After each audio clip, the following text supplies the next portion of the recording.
Ok. Boa tarde, sétimo ano.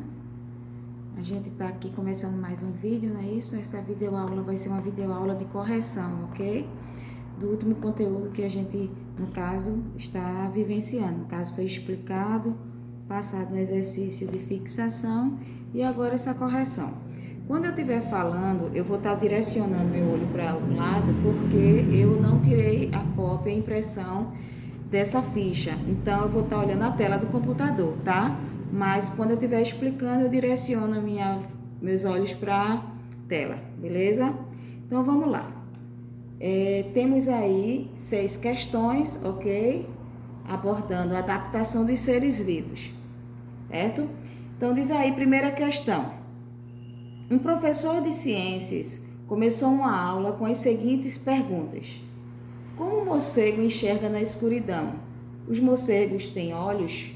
Eles enxergam no escuro? Como fazem para enxergarem no escuro das cavernas? Como será que eles localizam os filhotes? Eles se comunicam? Os morcegos enxergam normalmente apenas quando estão dentro da caverna ou em locais sem claridade. Utilizam um processo para orientar-se e evitar obstáculos, especialmente na escuridão, por meio da emissão de sons de alta frequência, que são refletidos por superfícies do ambiente. A esse processo desenvolvido pelo, no caso, animal, o morcego aí, a gente vai chamar de quê? Qual a opção aí que a gente vai marcar? Veja só. Os morcegos têm olhos? Têm. Enxergam sim. E enxergam muito bem, só que eles enxergam muito melhor, eles têm os olhos adaptados, olha a palavrinha mágica, eles têm os olhos adaptados para verem mais na escuridão.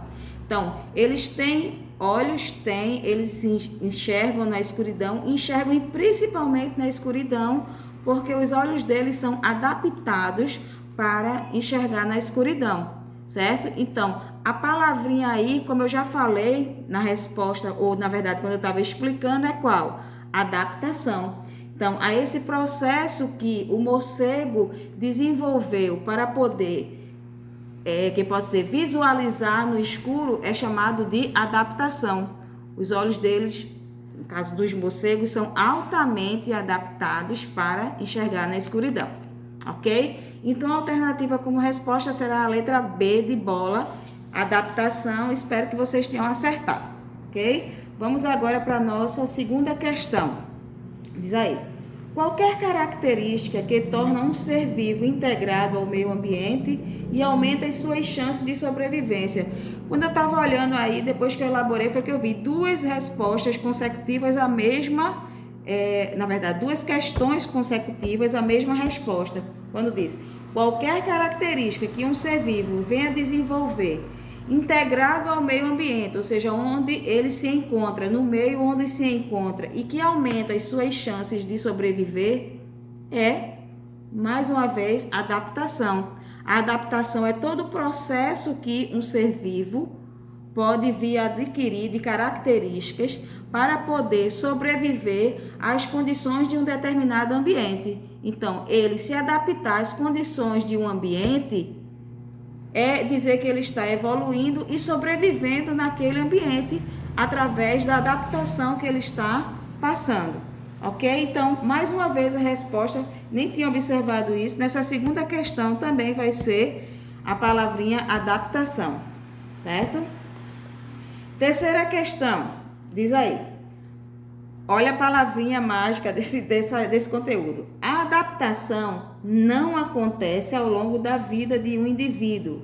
Ela faz parte de um processo denominado, durante as minhas explicações eu falei para vocês, que a esse processo que os seres vivos passam de se adaptar às condições do meio ambiente, que ele, no caso, vai ao longo da vida se adaptando, não vai ocorrer de um dia para a noite. Não é no piscar de olhos, no estalar de dedos, que o ser vivo vai se adaptar às condições de um meio. E sim, ao longo de gerações, é que ele vai se adaptando a uma temperatura, a uma luminosidade, a uma escassez de água, entendeu? Então, todo esse processo em que ele vai se adaptando é um processo longo e que a gente chama de evolução, que é um conteúdo que também vocês vão vivenciar com ainda mais detalhes mais adiante e também quando a gente também estiver vendo a biologia do ensino médio, certo?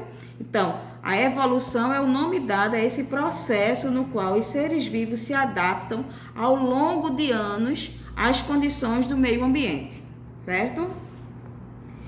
Vamos lá. Então, a resposta da terceira questão é a palavrinha evolução. Quarta questão. Ao dizer onde uma espécie pode ser encontrada, estamos informando que... Também coloquei lá nas minhas explicações e até coloquei lá num boxezinho, lá no arquivo, no grupo de vocês, por fora até do livro essa explicação, que como é a mesma pergunta? O local onde uma espécie de ser vivo ou um ser vivo mora. Basta a gente relacionar com o nosso dia a dia, vejam só. Onde a gente mora é o quê? A nossa casa, que é a nossa habitação, não é isso? Então, todas as vezes que fala onde uma pessoa vive, onde uma pessoa mora, onde um ser vivo mora, onde um ser vivo vive, a gente está falando do seu habitat. Habitação, habitar. Então, habitar, tem aí o T, o E é mudo, no caso, a gente fala só o habitat. Esse T aí fica mudo, certo?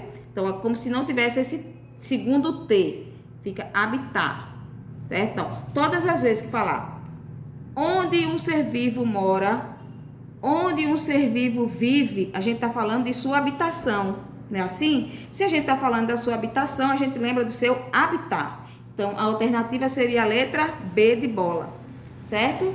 Então, habitat seria a resposta. Quinta questão. Quais são os fatores que formam um ecossistema?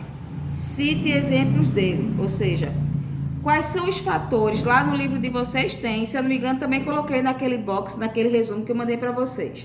Quais são os fatores que formam um ecossistema de um ambiente? São os fatores vivos e os fatores não vivos ou abióticos.